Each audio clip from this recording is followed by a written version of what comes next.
Rafah 5 மினிட்ஸில் one pot gravy பார்க்கலாமா? நீங்கள் இப்போ தான் ஃபஸ்ட் டைம் குக் பண்ணுறீங்கனாலும் இது செம்ம டேஸ்ட்டாக வரும். Must try.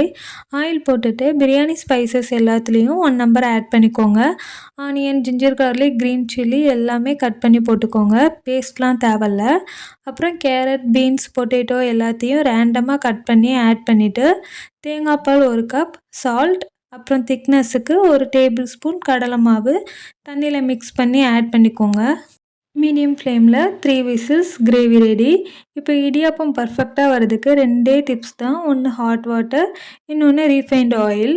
இதை ஃபாலோ பண்ணிங்கன்னா உங்கள் இடியாப்பம் சாஃப்டாக நூடுல்ஸ் மாதிரி ஒட்டாமல் வரும். அந்த லாஸ்ட்டு மாவில் கொலக்கட்டை வச்சா மட்டும்தான் சாட்டிஸ்ஃபை ஆகும். நீங்களும் அப்படி பண்ணுவீங்களான்னு கமெண்டில் சொல்லுங்கள். இதுவும் மீடியம் ஃப்ளேமில் 10 மினிட்ஸ் வச்சிங்கன்னா ரெடி ஆயிரும். இந்த மாதிரி சிம்பிள் ரெசிபீஸ்க்கு சேனல் சப்ஸ்கிரைப் பண்ணிக்கோங்க. தேங்க்ஸ் ஃபார் வாட்சிங்.